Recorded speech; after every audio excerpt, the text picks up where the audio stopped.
Le sprinkler. Marie-André Roger. Oui. Allô? Hello. Comment vas-tu? Ça va bien, merci. Merci de d'être nous là. inviter. Bien, ça fait plaisir. Merci d'accepter. Sylvain Thier, Bonjour, merci d'être là. ça fait aussi plaisir. Vous êtes arrivés dans la même voiture, même autobus, même métro? Ah oui, on s'est perdus dans la même voiture. Dans la même voiture? Exact. Oui, on a un historique de voyager ensemble et avoir bien d'aventure sur la route. Vous vous êtes perdus? Non, mais Ah, OK. c'est une blague. Entre nous deux, surtout avec un GPS, on est toujours en train de se perdre quelque part. Il y a quelques comptes Orange aussi, Oui. à Montréal, pour le reste de nos vies. Ah oui, ça, clairement. Donc, je pense qu'il faut s'y faire. On habite dans le sud-ouest, donc nous, on est exactement dans le triangle des Bermudes, perdu pour mon Dieu. toujours. Ouais, OK, tu vois, tantôt, tu me disais, vous arriviez de Villemort? Ville-et-Mort. OK. Et moi, Saint-Henri. Saint-Henri, Donc, on est proche. Ouais, voilà. Ah, OK. Bon, ça se fait bien, ça. Villemort, Saint-Henri, la Chine. Oui. Tout à fait. Oui. C'est à côté. C'est proche. C'est à côté. On est des voisins. Fabrique A, c'est à Villemort, Saint-Henri? C'est où? Au tableau blanc de Saint-Henri. Au tableau blanc de Saint-Henri? Oui, c'est un espace de coworking qui est dans le quartier Saint-Henri. Donc, on est là. Mhm. Tu veux-tu, Ben non, voilà, c'est ça. On est là depuis maintenant un bon 5-6 ans. Donc, on est dans un espace coworking. On a bien du fun avec les gens qui sont là. Puis, OK. on commence à grandir même dans cet espace-là. Ouais. Ouais. On riait tantôt un peu du nom. Initialement, ça s'appelait la Fabrique Agile. Oui, exact. Mais quand on le dit à voix haute, les gens qui sont moins dans la communauté agile, là, on dit la Fabrique à qui? Exactement. À Oui, Raymond, c'est, à Paul, Agile. Oui. Donc, vous avez donc changé le nom à la Fabrique A. Oui, voilà, Ouais. pour que ce soit plus simple, malgré que c'est pas toujours facile d'expliquer comment on l'écrit. Mais bon, c'est l'histoire de beaucoup de startups qui n'ont pas dit leur nom à haute voix. Donc, Ouais.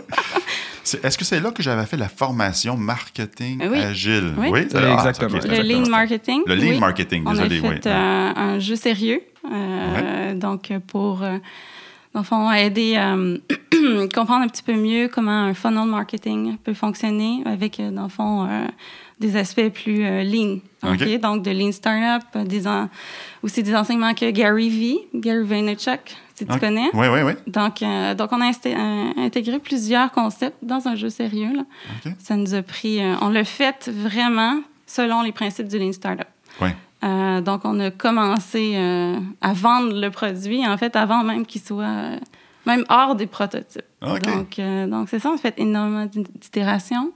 Oui, C'est bon. en fait, ce jeu-là, on l'a conçu. Ça a été un de nos premiers produits qu'on a fait. Oui, oui. Et construire un produit nous-mêmes de façon lean, ça nous permet de comprendre qu'est-ce qu'on demande aussi aux gens quand on leur demande de construire des Oui. produits de façon lean. Exact. C'est tout un concept, ça, hein, de faire un produit qui expose le lean et de le faire de façon lean. Ah oui. Parce que là, nous, on s'exposait, on sait c'est quoi mettre un produit non parfait Ouais. pour aller chercher les avis des gens. Ben oui. Puis on est aussi des éternels insatisfaits. Et de faire ça, de se rendre vulnérable, puis tu sais que le produit que tu viens de mettre, il est encore à améliorer, mais tu sais que tu livres déjà de la valeur. Ouais, Donc, ouais. de jouer avec ces notions-là, là, c'était vraiment intéressant. Là. Ça en est rendu aujourd'hui, le lean marketing? Dans le fond, c'est qu'il est arrivé à un point de maturité, Ouais, donc ouais. une espèce de problem-solution fit. Ouais. Donc là, on serait, dans le fond, dans une nouvelle phase de développement pour arriver au dans le fond, product market fit. Mais Ouais. pour ça, il nous faut, dans le fond, du financement supérieur. Donc, Ouais. donc on est encore en train de trouver le modèle d'affaires de ce jeu-là en tant que tel. C'est sûr que récemment, on a focusé sur autre chose que le jeu, mais c'est toujours dans notre intérêt ou dans notre esprit de repartir puis d'aller peut-être chercher une subvention pour l'emmener plus loin. Là. Donc, pour les gens qui écoutent, subvention. Voilà. En fait, encore mieux, des ventes, hein, parce que Ouais. on suit le Lean Startup assez sérieusement. En fait, donc, pour nous, avoir des revenus, c'est plus important que de trouver des subventions. Donc, quand tu dis des ventes, de vendre le jeu en tant que tel, Ouais, disponible où, comment qu'on l'achète? Ben, tu d'avoir, dans le fond, des expérimentations sur des modèles d'affaires différents. Ça pourrait être des ventes indirectes, direct. C'est sûr qu'on fait de la facilitation. On a déjà donné le jeu souvent, par exemple. À moi. Oui, exact. On l'a fait nous-mêmes, mais il y a d'autres personnes aussi qui nous ont embauchés pour le faire, dont Gsoft. Dont Gsoft. Ah oui, OK. Oui. OK. Et on est allé aussi au programme d'Ottapreneur de l'École Polytechnique, là, qui est dans le fond l'incubateur technologique là-bas. On l'a fait à plusieurs reprises. Enfin, les gens qui étaient incubés, donc des startups technologiques de Polytechnique. Et on le fait au HEC aussi, à des cohortes étudiantes en marketing qui se sont dit, on va essayer ça, une nouvelle façon d'apprendre le marketing. C'est fantastique. Oui. Il me semble qu'il y avait un kit avec ça. Il y avait du matériel associé. Tout à fait. Est-ce que quelqu'un peut acheter ce matériel-là? Oui, dans le fond, ce qu'on aimerait, c'est de voir peut-être d'autres personnes donner, parce que ça, on ne l'a pas testé encore. Donc, l'expérimentation qui s'en viendrait, ce serait que quelqu'un d'autre, un autre facilitateur que nous, soit capable de donner le jeu. Donc, une licence. Oui.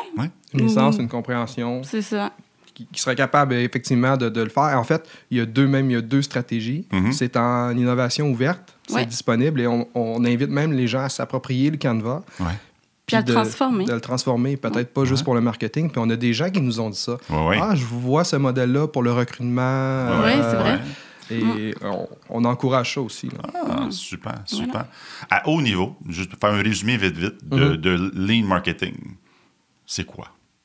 C'est quoi le Lean Marketing? En fait, c'est de comprendre que souvent, traditionnellement, ce qu'on fait, c'est qu'on construit un produit puis on demande à l'équipe marketing de le vendre. On ne leverage pas l'équipe marketing pour nous aider à développer le produit.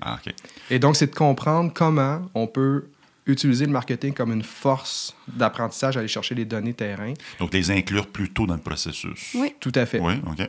Et après ça, grandir tranquillement et d'imaginer que le produit, où est-ce qu'on veut aller, c'est notre vision, mais comment on peut le ramener à quelque chose de concret puis aller rapidement dans l'action puis dans l'expérimentation.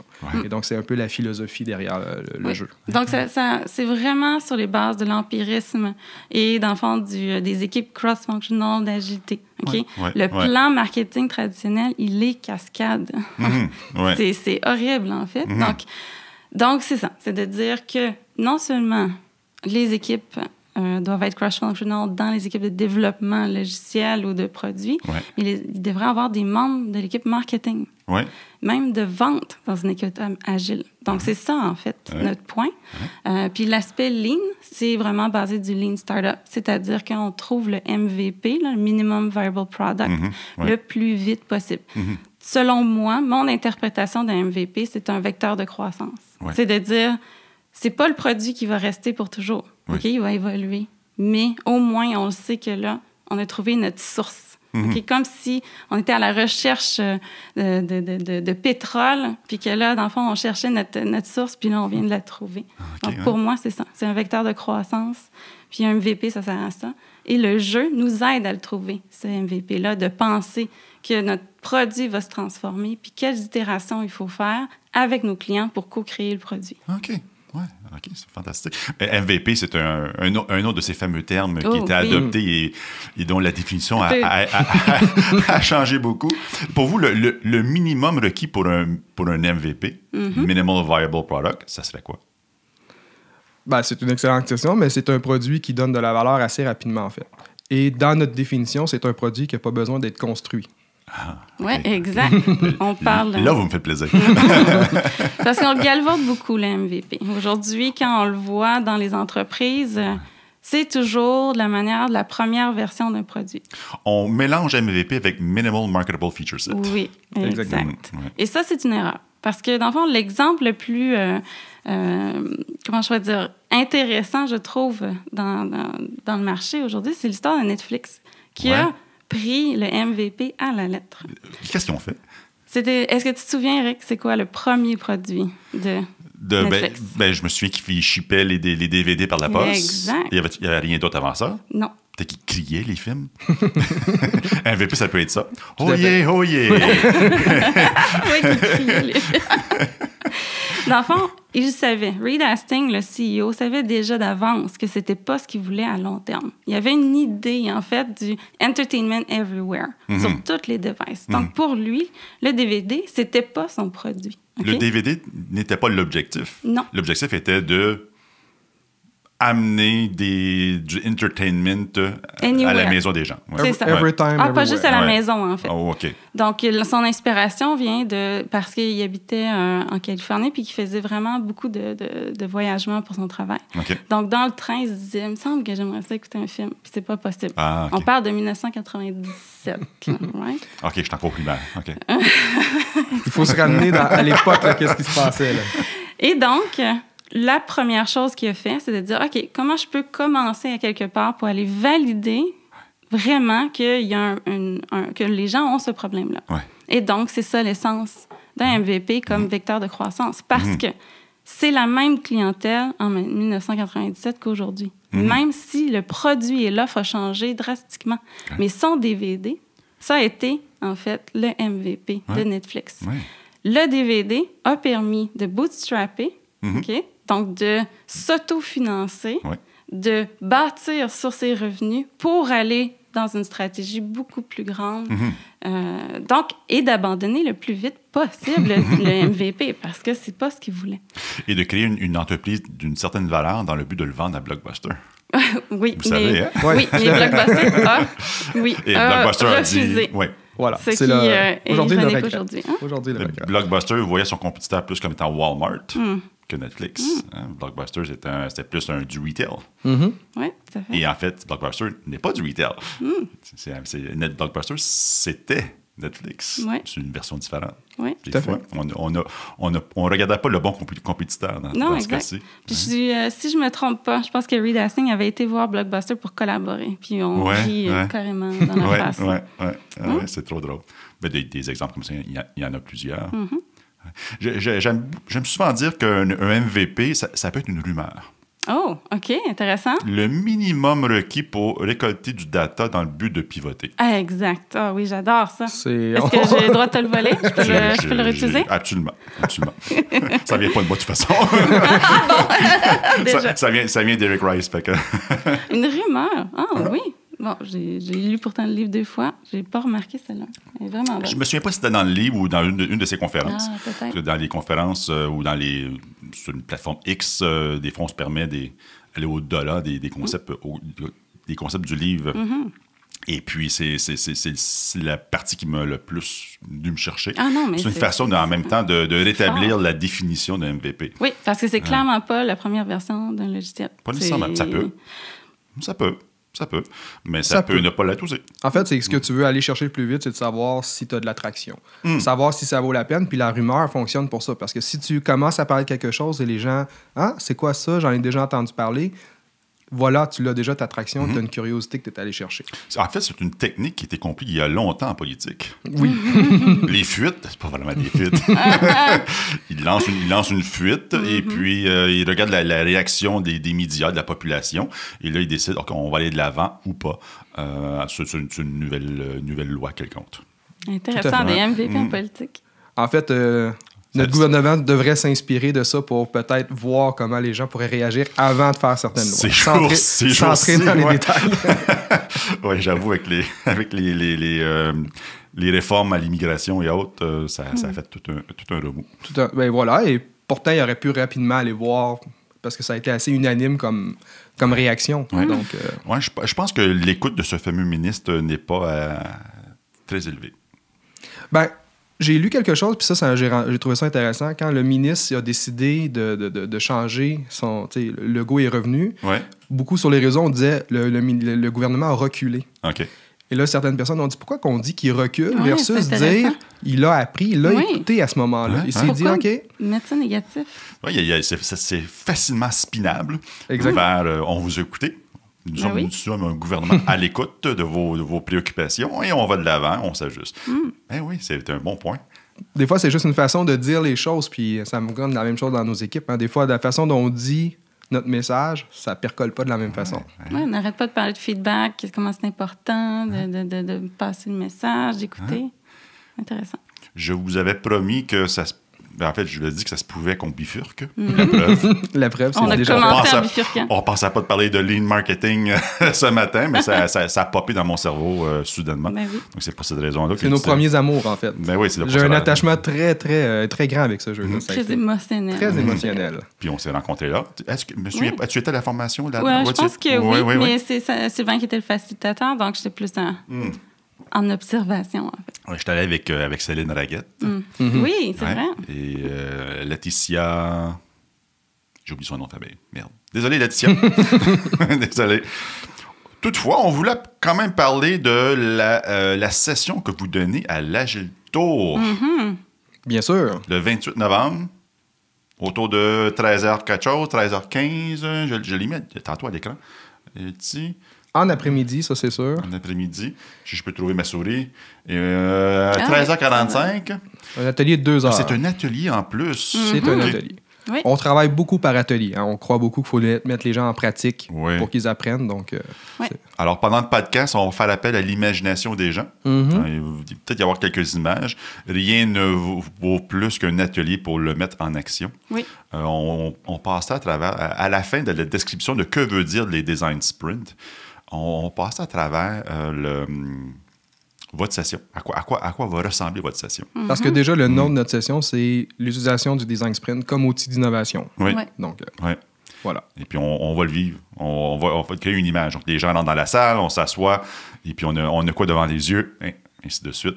Donc, on va plutôt parler de la théorie, si vous voulez, du design sprint. Mais une question très large. Ça vient d'où? Est-ce qu'il y a un lien entre design sprint et les sprints en Scrum? Mais en fait, l'idée, c'est dans le fond un plus sprinter, comme dans le fond un coureur, OK, versus marathon, OK, qui est dans le fond de plus longue haleine. Donc ici, un sprint, ça veut dire que c'est vraiment quelque chose qu'on fait de façon très, très, très rapide. OK? Le sprint dans l'agilité ou Scrum veut aussi dire des cycles de travail rapides, mais c'est pas relié en tant que tel. OK? Donc c'est vrai que ça peut être vraiment mêlant, mais non. Mais le sprint veut dire comme un 5 jours intensif de travail pour, dans le fond, faire une petite... dans le fond, un cycle, dans le fond, d'expérimentation. Rapide. Rapide, on parle de quoi? C'est 5 jours habituellement. Il y a des modèles qui commencent à changer un petit peu. Nous, même nous, on a pivoté un petit peu parce que il y a pivoté? parce qu'un design sprint 5 jours officiel, c'est difficile à faire parce que la 5e journée, tu es supposé avoir toutes les entrevues, une après l'autre, dans le fond, pour aller chercher le feedback client. Et juste en termes de logistique et de trouver l'agenda de tout le monde, c'est vraiment assez difficile. Donc, ce que, habituellement, on fait, c'est que la dernière journée est plus sur la semaine suivante.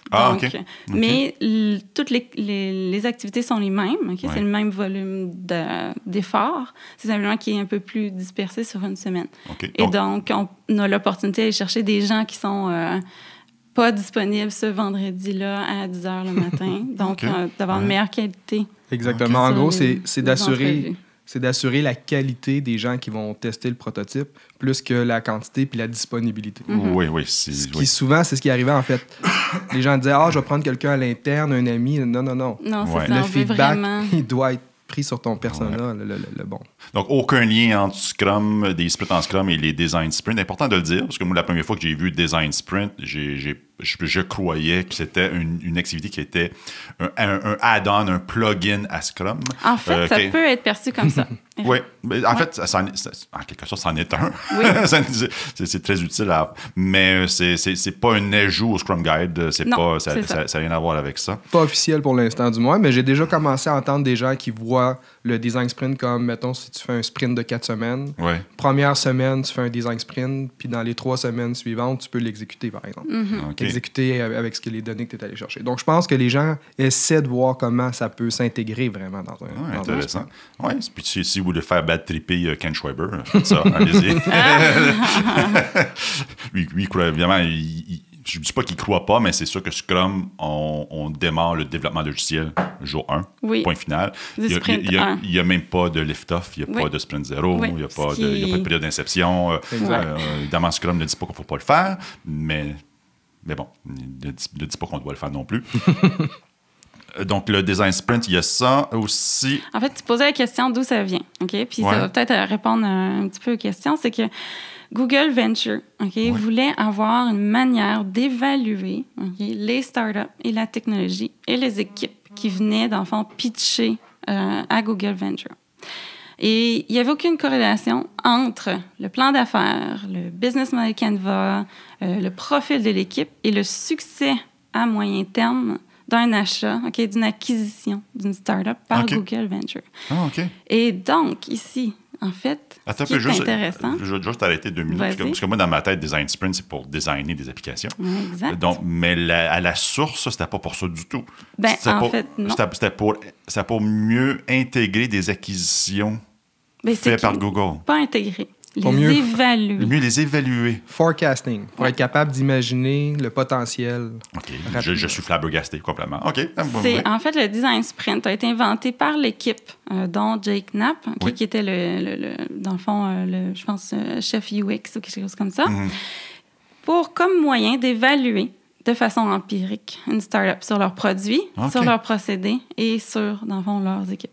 Fascinant. Pourquoi? Parce qu'en 5 jours, il n'y avait pas le choix de démontrer leur capacité d'itérer rapidement, de faire de l'expérimentation basée sur de l'évidence d'affaires. Parce qu'on s'entend que le data chez Google, c'est assez important. Ça doit. Donc, c'est ça. Donc, en fait, le Google Design Sprint, c'est... si on peut regarder ça, là, c'est une mini-étude de faisabilité. Ah, OK. Et j'ai eu la chance d'assister l'an passé à San Francisco, dans le fond, comme le Agile Tour, mais pour Design Sprint. Là. C'était 3 jours à San Francisco chez Google. Et actuellement, Google X, je ne sais pas si tu connais, c'est le département R&D, en fait, utilise les Design Sprint de façon obligatoire pour voir s'ils poursuivent une initiative ou pas. Et ils sont obligés d'utiliser ce qu'il y a dans le lab de Google X. Ah, nice. Donc c'est pour diminuer le risque des initiatives et d'évaluer, dans le fond, la faisabilité par rapport aux produits, par rapport aux procédés et par rapport à l'équipe. Wow. Puissant. C'est très puissant, en fait. Et malheureusement, on le voit beaucoup, le design sprint, comme un outil UX, qui est tout à fait correct. C'est parfait. Cependant, c'est beaucoup plus que ça. Donc, il ne faut jamais, dans le fond, voir que ce n'est pas juste du prototypage. C'est un prétexte, ce prototypage-là, mais surtout de voir la réaction et l'évaluation empirique de qu'est-ce qui se passe.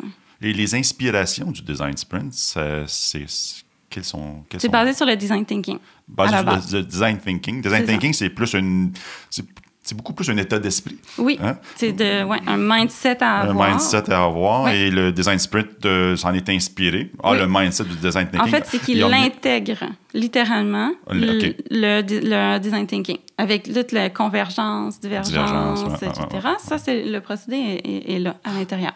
Mais ils vont beaucoup plus loin et sur des capacités d'expérimentation. En fait, le nerf de la guerre pour plusieurs des compagnies, c'est la vitesse à laquelle tu es capable d'aller chercher l'information. Et donc, le design thinking permet vraiment de rentrer en empathie, de créer des produits user-centric, mais tu ne vas pas nécessairement accélérer la vitesse où tu vas aller chercher la connaissance. Puis le design sprint, c'est dit, et si on rajoutait des petites étapes à la fin pour forcer les gens à aller sur le terrain et aller chercher les données, ben là, à ce moment-là, l'apprentissage, la boucle d'apprentissage, tu l'optimises. Et c'est ça l'essence, en fait. Tantôt, on parlait de Lean Startup. Est-ce qu'il y a de l'inspiration à ce niveau-là aussi? Absolument, sans aucun doute. Genre? En fait, ici, l'évaluation d'un design sprint. Donc, le résultat te permet de voir s'il faut que tu pivotes. Et sur quel aspect. Donc, de cette manière-là, on peut rouler plusieurs design sprints pour aller voir, dans le fond, sur tous les axes, si tu devrais pivoter ou continuer. Nous sommes dans un podcast sur l'agilité. Quels sont les atomes crochus entre agile au sens large, ou au sens manifesto, si vous voulez, et le design sprint?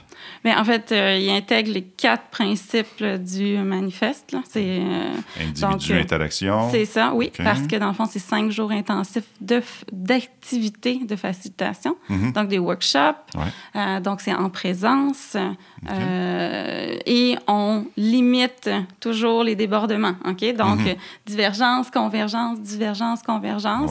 Donc, on s'assure sûr d'avoir un focus. On fait de la co-création avec son client. Ouais. Donc, habituellement, on a des experts invités, on a l'équipe, mais aussi des clients, des early adopters ou même des early evangelists intégrés à l'équipe. Cross-functional parce qu'il faut avoir le plus possible d'intelligence collective dans un design sprint. Non, mélange, oui. Oui. Et l'adaptation, c'est que, dans le fond, à chaque jour, on prend le temps de se réévaluer, faire une rétrospective pour s'assurer que ce qu'on va faire le lendemain est bon. Une petite belle clé pour vous. Le manifeste parle de working software. Oui. Est-ce que dans un design sprint, il peut y avoir un peu de développement? Tout à fait. Mais ici, on parle de développement. Non, je parle de code. Ah oui? Oui. Okay. J'ai jamais fait de code dans un design sprint, c'est pour ça que... Il pourrait. Parce que dans le fond, si on a des modules qui sont déjà faits ou, par exemple, là, des design items qui sont déjà prêts, si en une journée, on est capable de faire l'activité, le prototype, on peut le faire. C'est sûr que c'est des philosophies d'habitude no-code, il faut le dire.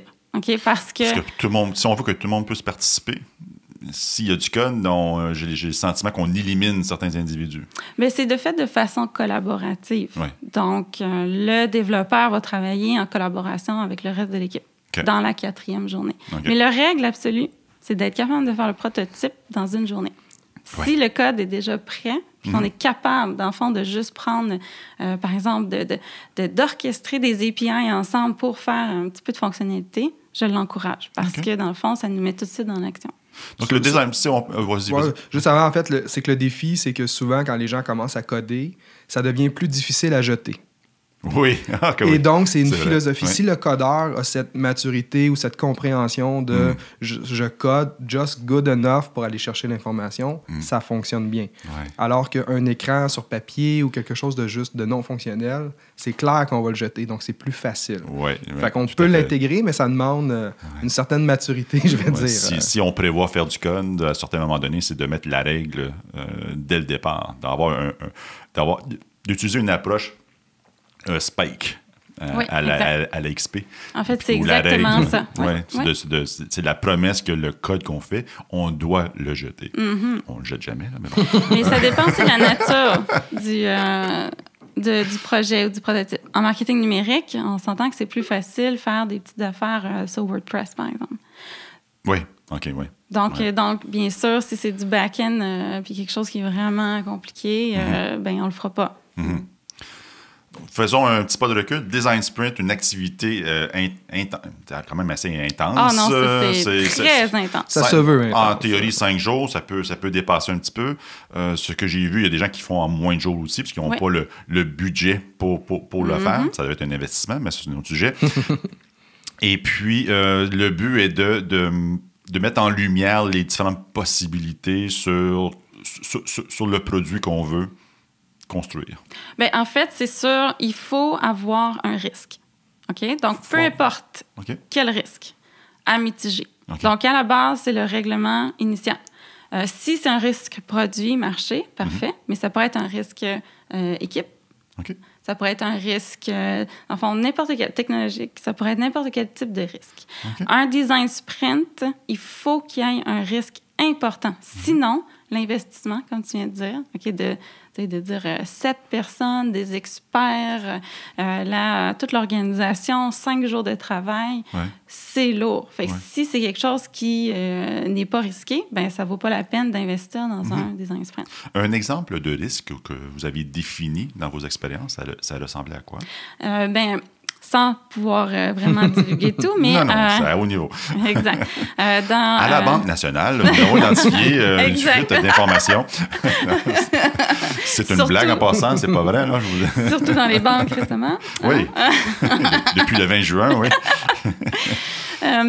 Donc l'idée était d'avoir un nouveau produit, mais avec un nouveau marché pour un nouveau client qui n'avait jamais...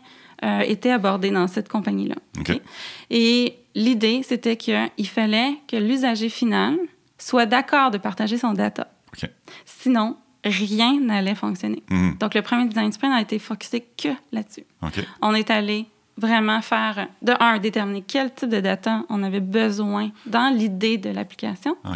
Et à la fin, de s'assurer que, dans le fond, le profil type de l'usager soit d'accord, de voir de la valeur, de voir un win-win entre partager son information sensible et de recueillir, dans le fond, du insight sur cette information-là. Et ce que tu viens de me décrire, c'était le contenu du design sprint. Oui, c'était le risque. C'est-à-dire, on a un risque marché. Si la personne ne veut pas partager ses informations sensibles, ça n'arrivera juste pas. C'est terminé. Ça ne sert à rien de penser à une application. OK, intéressant. Donc, il y a du travail à faire en amont. Ah, tout à fait. En fait, le travail le plus grand est en amont. Ah, OK. Ça veut dire quoi? On parle d'une analyse de... Bien, déjà, il faut trouver le problème. OK? Donc, il faut s'assurer qu'il y a du risque. Il faut s'assurer que c'est quelque chose qu'on est capable d'aborder en 5 jours. Donc, qui est prototypable. Et qu'on peut itérer là-dessus. Parce que l'idée d'un design sprint, c'est jamais de le faire qu'une seule fois. C'est de le faire le plus souvent possible pour s'assurer, dans le fond, de dérisquer le plus possible puis d'avoir du data. Le plus souvent possible, c'est quand même une activité de 5 jours. Plus souvent possible veut dire quoi pour vous? Bien, autant que tu peux. Chez Google X... À tous les 5 jours? Chez Google X, ils ont une règle qu'il faut faire un design sprint par mois.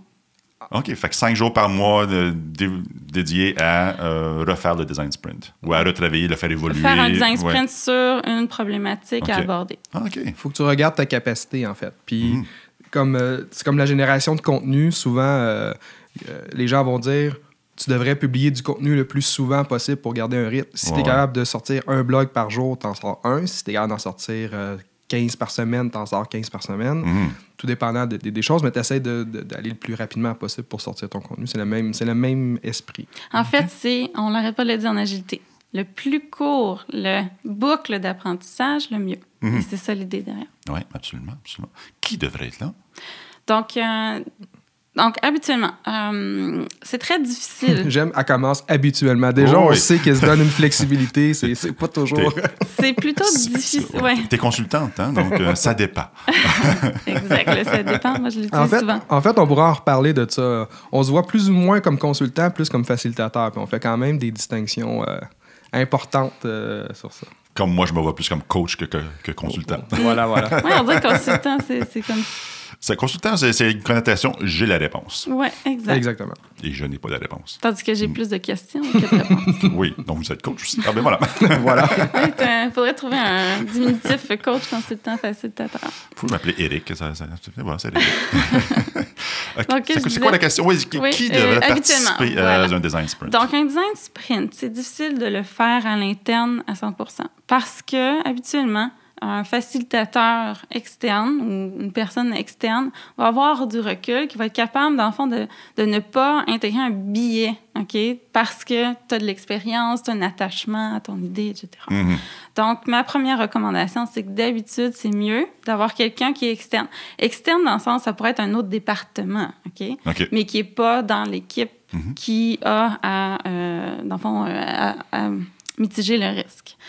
Ensuite, le plus cross-functional possible, et ça ressemble beaucoup à l'équipe Scrum traditionnelle. Donc, on parle d'à peu près le même nombre de personnes, 6, 9. On parle, dans le fond, de tous les gens qui sont en capacité d'exécuter le produit.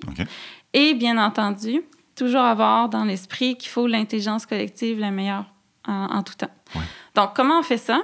On garde l'équipe petite, 6, 9, et on a toujours des experts invités qui, soit on fait une entrevue avec eux avant, en amont, pour avoir l'information, ou pendant le design sprint à des moments précis. Donc, on pourrait, exemple, avoir un expert data qui vient 1 heure, puis qu'on pose des questions à cet expert-là. Donc, cette personne est là 1 heure pour le total de l'activité de design sprint. C'est ça.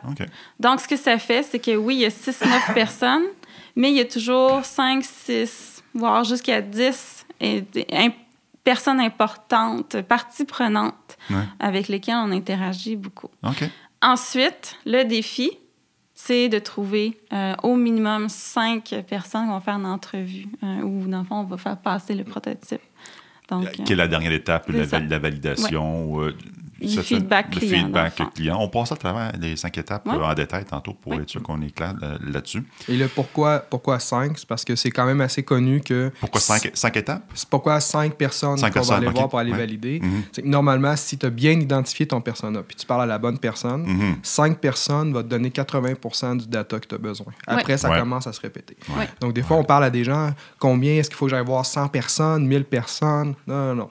Choisis les bonnes personnes. 5, tu vas avoir tout ce que tu as besoin pour être capable d'apprendre puis d'aller à la deuxième étape. OK. Tu as mentionné le terme persona. Est-ce que c'est un outil utilisé dans les design sprints? Ben, tu viens de parler, en fait, on va passer à travers les différentes étapes. On va parler tantôt. Mais en fait, ça va être dans la première journée. Fait que c'est effectivement c'est un point outil, important. Tout à fait, qui est emprunté du design thinking. Oui, bien sûr. Oui, absolument. J'avais en partie répondu à ma question, mais je vais quand même la poser pour être clair là-dessus. Les design sprints, ce n'est pas limité au logiciel. Ah non, pas du tout. L'important, c'est la capacité au prototypage. Même si c'était un élément physique, les imprimantes 3D aujourd'hui nous permettent de le faire en une journée. Donc, oui, c'est vrai. Ben oui, ça change la donne, ça aussi. Mais oui. Donc, ou de juste façonner quelque chose. Faire semblant. OK? Donc, l'idée ici, c'est que si c'est prototypable, d'une manière ou d'une autre, ça peut fonctionner. Donc, ce n'est tellement pas relié juste au logiciel qu'on peut le faire sur des procédés. On peut le faire sur des politiques internes, sur une culture, sur une stratégie, sur du branding. Donc, tant qu'il y a, encore une fois, un risque important et que c'est prototypable, n'importe quel sujet peut être fait. Et dans vos expériences jusqu'à maintenant, vous avez design sprinté quoi? Bien sûr, des applications. On a aussi, dans le fond, des nouvelles idées.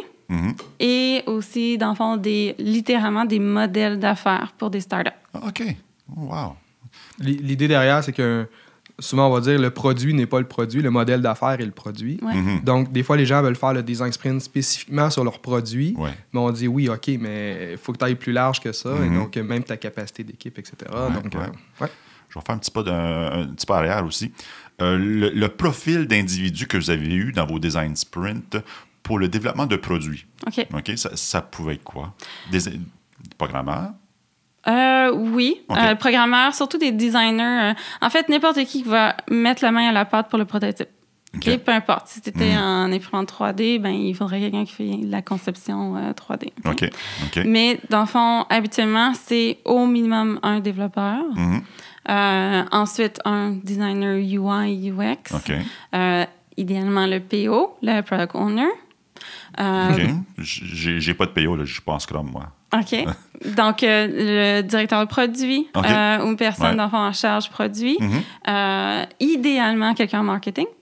Sales, ben oui. Sales marketing? Oui, exact. Parce que dans le fond, la 5e journée, c'est vraiment beaucoup sur ça. Malgré que c'est pas de la vente en tant que telle, c'est simplement que, exemple, pour faire le prototype, le monde en marketing, ils ont déjà, le persona, la personne en marketing a souvent tout le data pour corréler.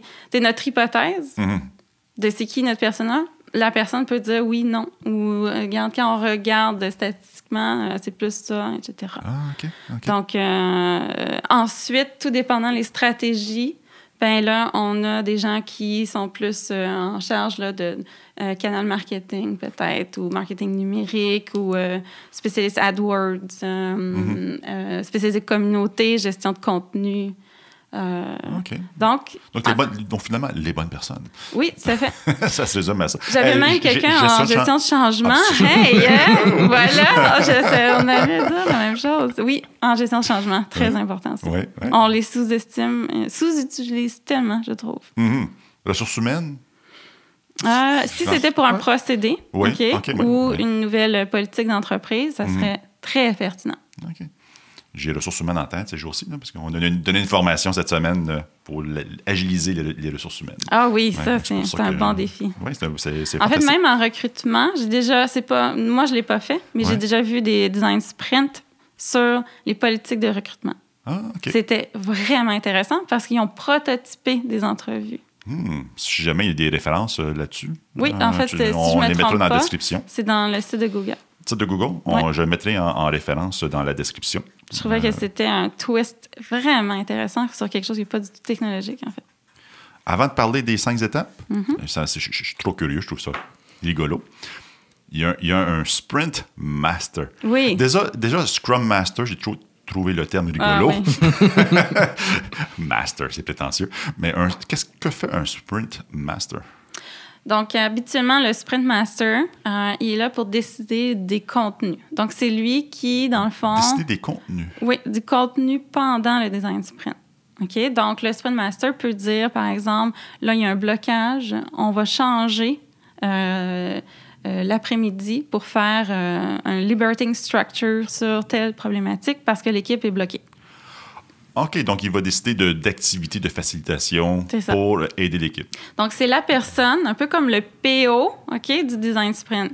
OK. On a une priorisation à faire, on a des hypothèses de ce qu'il faut faire, mais il faut toujours éventuellement observer la réponse. Ouais. Puis si on arrive à une impasse, bien, il faut la débloquer. OK. Donc, quel outil on va utiliser? Okay. Donc, d'habitude, c'est des gens qui ont beaucoup d'expérience en facilitation, en conseil, stratégique, tactique. Donc, c'est des gens très... qui ont beaucoup d'expertise et d'expériences diverses. Dans la facilitation. Oui, ça, certainement. Mais surtout, par exemple, pour dire, OK, comment... Quand une équipe est bloquée sur une décision à prendre, on débloque les gens. Donc, ça pourrait être des gens qui ont été Scrum Master aussi. OK, moi, c'est parce que ça semble avoir des liens de très près avec Scrum Master. Oui, gestion de conflits aussi. Je dirais gestion d'énergie. Conflit, c'est quand même court. D'habitude, les conflits sont pas en train d'exploser. OK, c'est surprenant. Ouais. Pour l'instant. Surtout avec 3 designers dans la même salle, ça doit... Mais les gens sont préparés. Oui, non, il y en a juste un designer. Oui, mais si jamais on a décidé que les bonnes personnes étaient un développeur, un gars des ventes et puis 3 designers. Mais j'en ai déjà vu, des mini-conflits interéquipes, mais c'est correct. C'est normal. C'est des frictions, je pense. Ouais. OK. Mais c'est ça, c'est vraiment bien fait. Et donc, le Sprint Master, en fait, c'est lui qui call the shot sur qu'est-ce qu'on est en train de faire à tout moment dans les 5 jours. C'est le mot qui me crée une petite confusion, c'est quand tu as dit le contenu. Oui. Moi, comme coach, ou comme Scrum Master, je n'entre pas dans le contenu. Je suis dans le contenant. J'encadre les choses. Je m'assure que les décisions sont prises. Des fois, je veux générer du conflit parce qu'il y a une espèce d'harmonie artificielle qui s'est installée. Est-ce que le Sprint Master s'implique dans la définition du contenu, des interfaces, du storyboarding? Non, du contenu du design sprint. Le contenu du design sprint. Donc, c'est le contenant à la limite. OK, peut-être une différence au niveau de la terminologie. C'est juste que de mon point de vue à moi, dans le fond, c'est de dire que à chaque heure dans ces 5 journées-là, dans le fond, il faut passer du contenu ou passer des activités ou faire de la facilitation. OK, je comprends. Donc, c'est ça, dans le fond. Non, bien entendu, il n'y a pas... Pour dire ta terminologie, il est impliqué au niveau du contenu du design sprint, mais pas au niveau du livrable du design sprint. Il pourrait l'être sur le livrable dans une certaine mesure, mais jamais la décision est toujours l'équipe qui la prend. Mais comme le Sprint Master a de l'expérience en prototypage, il pourrait dire non, là, je vous oblige à ne pas créer un nouvel item, par exemple. OK. Il y a plus de pouvoir, en quelque sorte, qu'un Scrum Master. C'est un mélange de PO et de Scrum Master. Je le vois vraiment. Merci de la précision. Est-ce qu'on peut le faire sans Sprint Master? C'est impossible. C'est très difficile parce que quand tu es facilitateur, tu leads l'équipe, tu es à fond avec eux, concentré sur ce qu'ils font, tu n'as pas nécessairement le recul et la capacité de t'ajuster à ce qui est en train d'arriver. Il n'y a personne qui a un point de vue, juste un peu de recul pour voir tout l'ensemble des trucs. En fait, c'est littéralement faire Scrum, mais sans Scrum Master. Ça peut arriver. Ça peut, mais vous pouvez bifurquer, puis ne pas livrer, perdre le focus, être attiré par autre chose. Oui. Look, a squirrel. Ah oui, ça c'est facile en train de Donc, tu recommandes fortement qu'il y ait un facilitateur qu'on nomme, un facilitateur avec du pouvoir, qu'on nomme un Sprint Master. Oui, et idéalement, qui est externe. Externe? Oui, externe dans le sens qui ne va pas rajouter du biais, dans le design sprint. Donc, puis c'est pas nécessairement une partie prenante. Oui, exact. Donc, qui est neutre dans tout ça. Parce que si, par exemple, c'est le CEO d'une startup, les employés qui sont là pourraient voir, dans le fond, une opinion émise comme la décision à prendre. Oui, ça va influencer le cours des discussions. Voilà. Donc, on vient de perdre le collective intelligence. Voilà. L'alignement. Ben oui. Mais allons-y, allons dans le détail. L'étape numéro 1, qui en principe prend 8 heures, une journée. Disons qu'on a fait tout le travail en amont. On a défini c'était quoi l'objectif qu'on voulait atteindre dans le design sprint. On a défini qui t'a pour jouer le rôle de sprint master, qui va participer à ça, quel est le risque qu'on veut explorer. Tout à fait. Oui. Si je n'utilise pas les bons termes, vous m'arrêtez. Et on est prêt à partir. On rentre dans le jour 1. J'arrive au bureau à 9 h le matin. Sauf une boîte web, 10 h du matin. Et puis, on se lance dans quoi? En fait, la première journée, c'est toujours la compréhension de la problématique. Donc, on appelle ça « understand » de la première journée. Et donc, c'est vraiment ça, c'est de faire les différentes activités. On parle de persona, on parle de buyer journey ou user journey. C'est vraiment de rentrer à fond dans l'empathie. Et c'est une journée qui est très longue et lourde. Habituellement, les gens disent on le connaît déjà, notre utilisateur. Ils ne veulent pas nécessairement passer cette journée-là. Ils veulent tout de suite aller dans l'action. Dans la solution. Dans la solution. C'est une journée, tu sais, je dis toujours, si j'entends une petite bribe de solution, je vais vous bloquer assez rapidement. Puis comme facilitateur, même des fois, quand ils ne respectent pas ça, tu leur demandes d'écrire le post-it, par exemple, sur leur solution. Tu fais une petite activité. Un genre de parking lot. Puis après ça, tu prends la poubelle. Ça, j'ai fait ça. C'est violent. Là, OK, on a une problématique. Vous avez déjà réfléchi à cette problématique-là. Mettez-moi votre solution sur papier. Et là, les gens, puis là, je prends leur feuille. Voilà, on n'en parle plus aujourd'hui. Donc, des fois, il faut que le facilitateur soit très sévère. Mais bon, l'équipe a trouvé ça drôle. Oui, non, mais tu t'ajustes aussi. Juste sur le contexte. Mais des fois aussi, lorsqu'on négocie le micro-contrat avant l'activité, disant que, hey, la gang, pour les 5 prochaines journées, ça va être raide. Là. Puis on va appliquer les règles vraiment là, de façon sévère, mais on le fait en mode jeu. Oui. Donc, si vous développez une solution, le jeu est que je prends votre solution et puis on la met aux poubelles. C'est une symbolique. C'est juste que c'est le jeu qu'on joue au baseball versus le hockey versus le soccer. On va respecter les règles. Est-ce que vous embarquez dans ce trip-là avec moi, ensemble, pour les 5 prochains jours? Oui, cool, on embarque. Puis c'est là que ça devient drôle. C'est la journée que tu prends le post-it de solution puis tu le mets aux poubelles. Bob! C'est juste... j'imagine qu'il faut préparer, il faut négocier l'espèce de micro-contrat du rôle du Sprint Master. La première chose, c'est de faire comprendre à l'équipe qu'à partir du moment où le design sprint commence, je fais partie de votre équipe. Moi, j'ai ma responsabilité en termes d'emmener le contenant. Vous avez la responsabilité d'emmener le contenu puis d'embarquer dans l'aventure. Effectivement, c'est une co-responsabilité qui se développe. Là. Moi, ce personnage, c'est un outil que j'aime beaucoup. Vous entrez dans quel niveau de détail? C'est ça. Dans le fond, nomme les 5 étapes, puis on pourra après, dans le fond, toutes les expliquer. Dans le fond, parce que, dans le fond, le persona est un des outils possibles qu'on peut utiliser dans la première étape, qui est comprendre. Le mot à l'écran, c'est-tu bon? Le mapping, c'est-tu... c'est plus celui de Google que nous, on suit. Donc, si tu veux le montrer à l'écran, c'est l'autre qui est basé sur le design thinking. Qui c'est avec les triangles, comme les losanges un à côté de l'autre. Oui, c'est là. Oui. Understand. Voilà. J'aime mieux ça que mapping, understand. Oui. Il me semble que c'est plus humain. Oui, tout à fait. On se donne un peu plus de liberté. Et souvent, c'est un des premiers défis qu'on a, c'est de vraiment ouvrir le compte d'exploration. Les gens, ça fait longtemps qu'ils ont réfléchi à cette problématique-là. Et quand c'est un gros risque, ça veut dire que ça fait longtemps qu'ils réfléchissent à cette problématique-là. C'est pas quelque chose qui vient juste d'émerger. Et donc là, il faut y mettre l'effort. Et souvent, ils ont tellement réfléchi qu'ils ne voient pas jusqu'où ils peuvent aller. Et donc, on faut ouvrir au maximum. On fait juste comprendre la problématique. Parce on est dans la divergence, mais toujours pour le but ultime de comprendre l'humain qui a la problématique. Oui, OK. Donc ici, c'est vraiment important de jamais parler de solution parce que c'est pas ça qui est important. Okay. Puis si je progresse rapidement à travers les étapes pour qu'on puisse en parler. Là, donc, la première étape, c'est vraiment on ouvre le compte, on comprend, on définit exactement vers où on veut aller.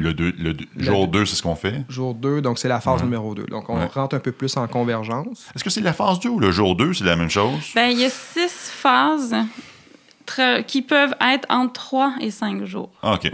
Donc, ça peut varier, là. Oui. Okay. Ça se pourrait qu'on commence le define à 15 heures du jour 1. Ça se pourrait. OK. Bon, commencer à 15 heures, jour 1, d'habitude, le monde sont complètement épuisés. Non, on a commencé à 10h30, c'est correct? Oui, exact. Habituellement, il faut finir la journée 1 avec un petit bonbon là, pour que les gens repartent contents puis plein d'énergie. Là, parce que des fois, ça peut être peur. Des fois, ça fait peur un peu. OK. Et donc là, c'est ça. On a compris, on a défini un peu plus, puis là, on va aller dans le sketching. Et donc là, on commence à parler un peu plus de solutions. Mais on est encore dans l'exploration de solutions. Souvent, on va dire, là, on est dans le monde des calinours. Là. Mettez-vous pas des contraintes. Là. Vous avez $1 million, vous avez tous les développeurs. Souvent, vous avez maintenant une baguette magique. Vous avez une baguette magique. Vous avez toutes les ressources. On est en mode brainstorm ici. Oui, exact. Okay. Toujours tout le monde ensemble ou individuellement? Là, ça dépend parce qu'il faut favoriser la contribution des introvertis. OK? Donc, il faut qu'il y ait des périodes de calme, des périodes de groupe. Là-dessus, on utilise beaucoup les liberating structures. Ah oui, OK. 1, 2, 4 all. Le 13 qu'on a utilisé cette semaine, qui est super intéressant. Donc... le 13? 13. Je le prends en note pour plus tard. Je ne sais même pas comment l'écrire. TRIZ. Voilà. Maintenant, je le sais. Merci. OK, donc le sketching, decide. Decide. Donc là, à partir du moment... Gestion de conflit. Gestion de conflit, mais parce c'est là qu'on peut ramener tout de suite à partir de la journée 2. On a défini que c'était ça la problématique. Vous savez, la phase numéro 2. Donc là, quand arrive le temps de décider, ben on a des techniques pour les emmener à décider, pour s'assurer que ça répond à la problématique qu'on essaie de répondre. Et jamais on décide en forum ouvert. Okay? Donc ça, c'est vraiment important. Il y a plein de trucs très systémiques à mettre en place pour que l'opinion de tout le monde, de façon pondérée, soit sur la décision. Mais il reste qu'il y a un rôle particulier au design sprint qui s'appelle le decider. Donc déjà... Qui est un individu ou un processus? C'est un individu qui est en charge de trancher lorsqu'on arrive à une impasse. OK. Et cette personne-là n'est pas le sprint master? Non, pas du tout. Cette personne-là serait potentiellement le... En fait, d'habitude, en général, c'est la personne qui a le point de vue le plus enfin, dans l'intelligence collective, c'est lui qui a le point de vue le plus central. Il y a un peu de tout. Par expérience, le rôle traditionnel de l'individu, c'était quoi? C'est, dans le fond, une personne hiérarchiquement en place pour pouvoir prendre une décision comme celle-là. OK. Donc, vous avez utilisé le processus HIPAA.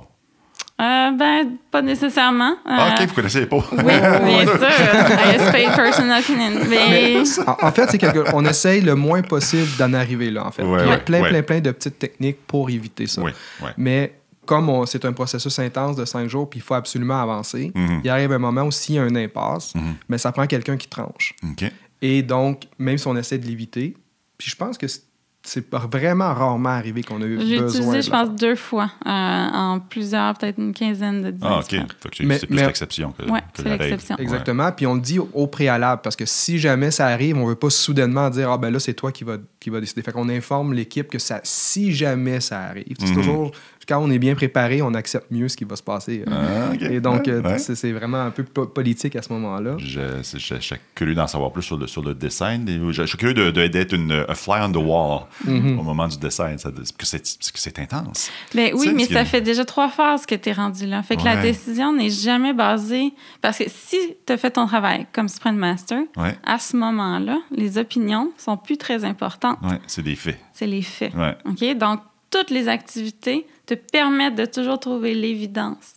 Et naturellement, habituellement, cette période-là, elle est agréable parce que les gens parlent de priorisation puis ils se mettent dans l'action quand ça fait peut-être 1 ou 2 journées qu'on les a empêchés de passer à l'action. Donc, il y a une anxiété de dire, OK, là, mais quand est-ce qu'on va produire de quoi? Là? Oui. Donc, puis à la fin, d'habitude, l'énergie, le rush, là, il est high. Ah oui. Une fois qu'on a réussi à décider, c'est comme, wow, OK, let's do it. Oh, nice. Souvent, on va aller jusque dans le sketch, la phase 3, là, on va emmener du storytelling pour que les gens expliquent bien qu'est-ce qu'ils sont en train de dire. Donc, ça aide vraiment à la décision. Le storytelling dans le decide? Non, dans le sketch, à la fin dans le du sketch. OK. Ouais. Donc, on met en contexte les idées qu'on a mises, ce qui va vraiment aider à la décision, parce que là, on est capable de le voir dans une histoire, comment cette solution-là s'intègre. Ah, nice. Ensuite, on arrive à la phase 5, qui est les phases de prototypage. Et donc là, on dit, OK, on a une solution qu'on trouve intéressante, on a voté pour cette solution-là. Maintenant, qu'est-ce qu'on peut faire réalistiquement pour l'emmener réel?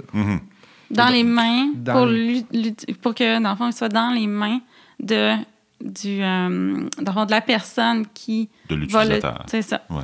Donc, le prototypage, ça peut être du paper prototyping. Oui, dans le fond, le plus low... Ça peut être des Lego. Le plus low possible. Oui, des Lego. Je l'ai encore jamais fait. C'est que, dans le fond, l'idée, ici, c'est vraiment d'aller tester pas seulement l'intention d'achat, OK, mais bien si la personne va passer à l'action, OK, parce que c'est connu, faire juste demander à quelqu'un « Hey, t'aimerais-tu ça avoir ça? » Particulièrement au Canada, tout le monde va dire oui. Oui. Okay? Donc, il faut observer le comportement de l'usager pour savoir s'il va faire ou pas dans le fond, notre hypothèse. Exemple, donc, pour partager le data. OK, je vais revenir. OK, oui. Nous, le prototype, c'était pas comme « Hey, est-ce que l'interface est belle? » Non. Il y avait un bouton, OK, dans InDesign, bien entendu, qu'on avait fait, là. Donc, c'est du faire semblant. Mais il y avait un bouton qui disait « Vous devez aller chercher tel fichier, par exemple. OK. » Et l'uploader dans l'application. Puis on voyait si le monde, c'était quoi leur réponse quand ils voyaient ça. Ah, OK. Ouais. Et s'ils cliquaient, donc on observait qu'ils étaient d'accord pour le faire. Ah, OK. Après que ça se soit passé, on leur parlait de ça. Dans quelles conditions ça arriverait ou pas. Okay. On a eu une personne qui était vraiment en désaccord. Et moi, j'ai adoré ça. Puis on a fait 3 design sprints, dans le fond, un après l'autre. OK? Donc, sur 3 mois, bien entendu. Là. Puis, au départ, la personne UX m'avait dit... Lui, c'est un détracteur. On va le mettre à côté. Puis je dis non. Ah non, c'est lui qui a le plus de valeur à nous donner en ce moment. Oui. Donc, c'est ça. Donc, le prototype, c'est toujours de voir qu'est-ce qu'il faut qu'on construise pour observer le comportement de l'usager final. Et on observe le comportement de l'utilisateur via un prototype. C'est ça. OK. Voilà. Okay. Et l'observation du comportement se fait à l'étape ou à la phase 6 qui est le validate. Okay. Et à la fin, dans le fond, il y a une conclusion, une rétrospective pour voir, dans le fond, une rétrospective d'1 heure. Une rétro sur quoi? Sur le processus en fait, ou sur le produit? C'est intéressant. C'est plus une review. OK? Eux l'appellent comme un rétro. Là. Mais si, par exemple, on le fait plusieurs fois, ce qui est vraiment recommandé, comme dans mon cas, là, que j'ai eu l'opportunité de le faire 3 fois, ben on a fait une rétrospective d'équipe aussi. Okay. Est-ce qu'il y a déjà eu des moments où, en Scrum, il existe un concept qui s'appelle Abnormal Termination of Sprint? Oui, exact. Est-ce que c'est déjà arrivé que vous êtes arrivé à l'étape, je sais pas, mettons, moi c'est Decide qui m'intrigue, où vous avez dit « Abort the machine, on arrête ça là ». Ici, c'est vraiment très, très rare. Puis c'est pas recommandé. Parce que dans le fond, c'est ça, ce que ça voudrait dire. C'est que tu as mal framé le problème au tout départ. Oui. Parce que dans le fond, tu n'as pas été capable d'arriver à ce point-là. Donc, logiquement, un peu comme arrêter un sprint, il faut que tu l'utilises quand vraiment ce que tu es en train de faire est complètement obsolete. Okay? Dans le sens que... il pourrait, là. Le mercredi, il y a un compétiteur qui arrive, puis... Oui, le marché a évolué soudainement. Là. Voilà, ça se pourrait. Mais c'est pas recommandé dans le sens que quand tu commences un design sprint, il n'y a rien qui devrait t'arrêter, en principe. Oui. Puis en même temps, c'est court, donc 5 jours, ça passe vite. C'est ça, entre le 3e jour puis entre le 4e ou le 5e jour, là, qu'il y a quelque chose de majeur qui fait que ça n'a plus de sens, que tout ce que tu as fait, c'est assez rare. Il faut être vraiment sévère parce que qu'est-ce qui va se passer, tu penses? Les gens vont décider, puis là, ils vont penser « Ah, on l'a, c'est fini. OK? On a fait tellement de beau travail. » Non. Ça, là, c'est juste des hypothèses. OK? Donc, tu n'as pas fait ta loupe d'apprentissage parce que tu n'es pas encore en train d'aller chercher le feedback. Donc, malheureusement, on voit beaucoup de gens aimer le design sprint, mais de vouloir abandonner, en fond, les phases 5 et 6. Okay. Et c'est vraiment une grosse erreur à faire. Mais oui.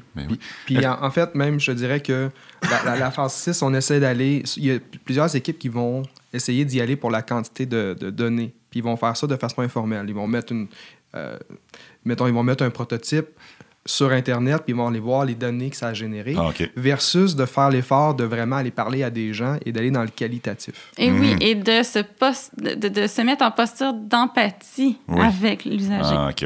C'est vraiment important, l'aspect qualitatif, de dire on va aller chercher du data, mais on va creuser aussi quand il y a quelque chose qui va contre l'hypothèse qu'on avait. On a l'opportunité, quand la personne, le client, le user est devant nous, de dire pourquoi tu pensais ça. Et tu sais, l'activité du 5 pourquoi, là, de creuser pour aller trouver les racines. Un root cause, un prototype va arriver à faire ça. Est-ce que c'est possible qu'on passe de la phase 5 et puis qu'on recule à la phase 3? Ici, ça voudrait dire que... vraiment... Est-ce que c'est légal? En fait, si tu as fini le prototype, nous sommes en train de faire le prototypage. On n'a réalisé que 3 petits points. Et on dit, t'as peu. Il faut qu'on recule. Il faut revoir la partie sketching là, parce que on vient d'apprendre quelque chose. Oui. C'est légal? En fait, c'est au Sprint Master de décider. Ah, OK. Il y a du power. moi, je veux être Sprint Master dans ma vie. C'est le fun. C'est un peu comme un Scrum Master de dire, OK, est-ce que c'est important de laisser l'échec aller encore plus loin pour l'équipe pour s'assurer que l'apprentissage validé va vraiment être là? Parce que les gens, ils vont avoir peur d'échouer, OK? Fait que là, ils vont trouver toutes sortes de raisons. Donc, des fois, comme quand tu as des enfants, il faut que tu les laisses tomber, OK? Pourquoi on tombe? C'est pour savoir comment se relever, OK? Donc, ici, il y a un apprentissage d'équipe pendant le design sprint qui est vraiment important. Mais c'est vraiment important. Il ne faut pas que tu recules parce que finalement, tu penses que ça aurait été une meilleure idée. Là, tu bloques absolument ce type de recul. Il faut vraiment que ça soit... Puis là, tu restes... tu t'enfarges dans du perfectionnisme ou du... L'important ici, c'est pas de faire le meilleur prototype. On s'en fout. C'est pas ça. C'est l'apprentissage qui va venir de ça. Formidable, merci pour la précision. Dites-moi non, je suis complètement fou de penser ça. Oui, mais c'est probablement, en fait. Moi, ce qui me trotte dans la tête présentement, c'est comment transformer un sprint planning en Scrum en design sprint. En fait, l'idée est vraiment excellente, OK? Parce que... J'espère être fou, mais bon. Le design sprint, il ne faut pas oublier que c'est une manière de recueillir l'évidence pour prendre des meilleures décisions d'affaires. Donc, en termes de sprint planning, c'est excellent. L'affaire, c'est que... Là, je parle d'un sprint planning d'une journée. Hein? D'une journée. En fait, il existe... je pars pas fou. Un sprint planning d'une demi-heure. Il existe les speed design sprint. Les speed design sprint. Qui sont au minimum 4 heures. OK. Donc, oui, ça existe. Donc, un speed design sprint... transformer un sprint planning en speed design sprint, c'est plus que faisable, c'est connu. Oui, en fait, c'est un mélange entre du grooming et du sprint planning. Parce qu'à la fin de ce meeting-là, de ce speed design sprint, tu aurais non seulement la priorité, tu aurais donc la priorisation, tu aurais la valeur d'affaires, des évidences, tu aurais des feedbacks. Donc, oui, tout à fait. En fait, c'est vraiment une bonne idée. Ça devrait être une pratique qui devient de plus en plus présente, en fait. Au lieu de passer 4 heures à regarder Jira puis faire des hypothèses. Avoir 8 zombies dans la salle. Donc, les 6 phases. Understand, comprendre la problématique. Et la phase 2, define. Phase 3, sketch. Phase 4, decide. Phase 5, prototypage. Oui. Et la phase 6, que des fois, il faut pousser les équipes pour être sûr qu'ils aillent jusque-là, parce que tout ce qu'on a fait avant, c'est pour cette journée-là. En fait. Et le validate. C'est qui est le validate. Et qui validate? L'utilisateur? D'habitude, on fait pas un team de 9 personnes qui interviewent un client. Là, c'est un peu intimidant. Ouais. Donc, d'habitude, c'est la personne qui est plus habituée à faire des entrevues. Okay. Si l'équipe n'est pas habituée de faire des entrevues type empathique, c'est le le Sprint Master qui peut faire avec une autre personne. Okay. Donc, 2 personnes, une d'habitude qui prend des notes, pose des questions, et l'autre qui est vraiment... en présence empathique avec l'usager. Ouais. Et normalement, c'est une étape qui est extrêmement scriptée. Oui, parce qu'il faut que tes 5 oui, il faut qu'on prenne les mêmes data d'une personne à l'autre. Ça, c'est vraiment important. Et c'est une des raisons pourquoi que ça prend une personne qui est habituée de faire ça. C'est le contraire d'un podcast, finalement. Exactement. Tu veux diminuer la divergence dans cette conversation-là. Fait que pour les gens très divergents, des fois, ça peut être difficile de se retenir. Oh, je ne suis pas capable. Mon Dieu, ça, c'est tout un défi. Quand ne pas utiliser un design sprint? En fait, c'est simple, quand ça ne vaut pas l'investissement. OK? Donc, il faut faire une espèce de cost-benefit pour dire est-ce que X heures de toute planification, plus 5 jours, plus, en fond, toute la complexité logistique, le stress que tu mets sur l'équipe, ça ne vaut pas la peine. Okay. Donc, encore une fois, ma réponse est plate. Ça dépend. Mais ça dépend, exact. Mais c'est surtout selon le risque encouru. Okay. Plus c'est risqué, plus tu fais de design sprint. Moins c'est risqué, mais là, il y a peut-être d'autres technologies, pas technologies, mais d'outils qui sont plus appropriés. Okay. Ou tu le fais. Il y a des fois, c'est tellement simple, ça donne rien d'essayer d'aller justifier. Fais juste le faire, puis mets-le sur le marché. Okay. Alors que quand c'est quelque chose de risqué, ben là, tu veux pas perdre d'énergie, perdre tes ressources, et donc là, tu vas aller dans l'expérimentation. Donc, le directeur de Google X disait, moi, ce qui m'importe le plus avec un design sprint, c'est que je suis vraiment content quand une équipe est venue me voir, a investi les X milliers de dollars pour que je leur dise que arrêtez de dépenser parce que cette idée-là n'est pas bonne. Donc, il disait que les autres directeurs des autres départements étaient tellement contents parce qu'ils disaient « Sais-tu combien tu me fais sauver de millions, toi? À cause que on a juste dépensé 25 000 $ en design sprint.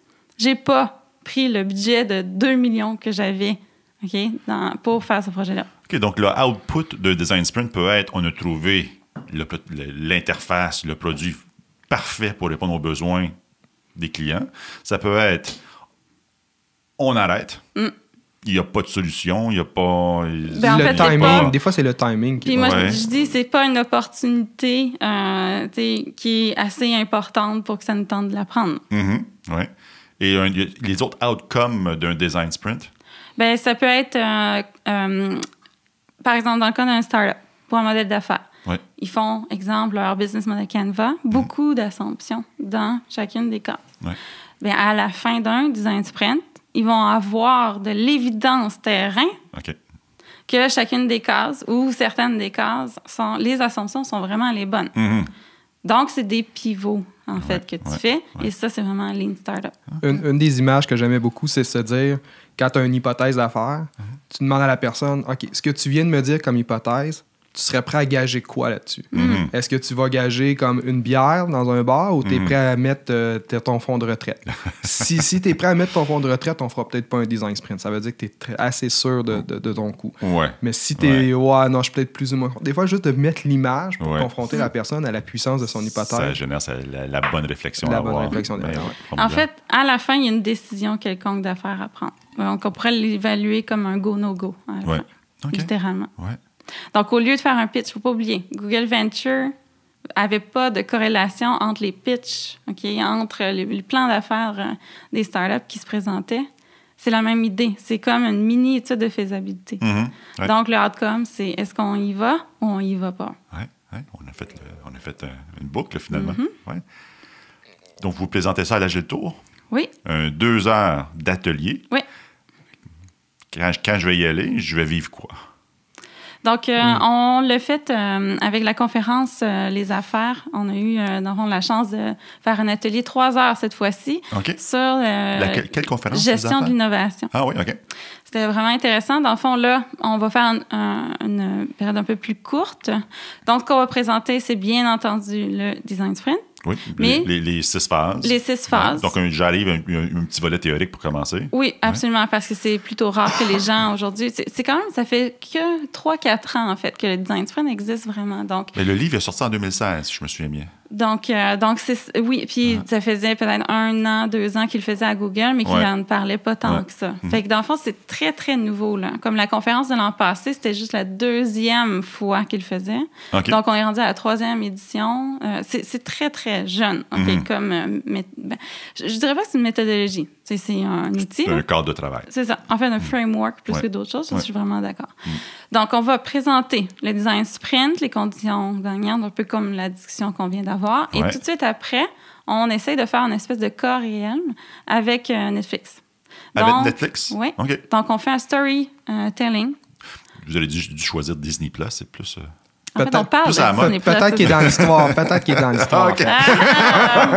Un scoop. Un petit scoop qu'on vient de sortir. Je me suis abonné hier, c'est pour ça, à Disney+. Ah oui, mon conjoint m'a dit, on va passer notre vie maintenant. Ben là, je comprends. Star Wars puis Marvel dans la même boîte. Oublie ça. OK. Oui. Donc, c'est ça. Donc, on fait vraiment un atelier qui présente la théorie parce que c'est rare que les gens connaissent le framework de design sprint. Oui. Et ensuite, tout de suite, on les porte dans l'action, mais dans le sens de divergence, convergence, divergence, convergence, et non pas rentrer dans le détail de chacune des journées, qu'est-ce qu'on va faire. Parce que nous, on est beaucoup plus proche de la philosophie du Google Design Sprint, ou que c'est, dans le fond, si vous allez sur le site, vous allez voir, là, il y a plusieurs recettes, OK? Parce que c'est en Creative Commons, en fait. Donc, les gens... peuvent contribuer puis disent comment ils améliorent le modèle, etc. Et ce n'est pas du tout fermé. C'est un framework, mais dans le fond, tant qu'on respecte les 6 phases, on peut le faire comme ça nous tente. Okay. Et les recettes sur Google Design Sprint, il y en a plusieurs, puis avec des cas vraiment différents. Donc, vous allez appliquer une des recettes des 6 phases dans l'atelier avec l'exemple central qui est Netflix. C'est ça. Pour comprendre, dans le fond, comment... c'est quoi le mindset, c'est quoi la raison d'être du design sprint, beaucoup plus que la mécanique en tant que telle. Okay. Ça, la mécanique, il y a beaucoup de contenu, puis ça, on va le présenter, là, qui est disponible en innovation ouverte. En fait. Qu'est-ce qu'on veut comprendre? Qu'est-ce qu'on veut comprendre? Understand, Netflix, Design Sprint, vous êtes les Sprint Masters. Oui? Il faut vraiment que vous jetiez des choses pendant l'atelier. Si quelqu'un rentre dans la solution trop tôt, puis de le faire de façon symbolique, là, le déchirer. En fait, on a juste 1 heure d'atelier, hein, donc... 2 heures? Tu sais que dans le fond, notre première partie est un peu plus théorique. Donc, ça plus limité. Donc, qu'est-ce que je vais vivre au niveau Understand, phase 1, dans l'atelier? C'est qu'on va passer les 6 étapes avec l'histoire de Netflix. Oui. OK? Puis de dire comment, si vous étiez le CEO de Netflix, comment, dans le fond, vous auriez évolué vers aujourd'hui. Donc, c'est plus en mode, on va discuter dans le mode collaboratif. On fait encore une fois en liberating structure, actuellement 1-2 halls. On fait des ateliers. Là, donc, on a des questions, puis après ça, on a toujours un. OK. Voilà. Et je sors de là avec quoi? Idéalement, de la compréhension. C'est l'objectif. C'est le minimum. Hein, l'objectif, que je sois conscient qu'il existe 6 phases. Dans le fond, c'est que si j'ai une problématique, est-ce que le design sprint peut y répondre? Pour moi, c'est ça la base.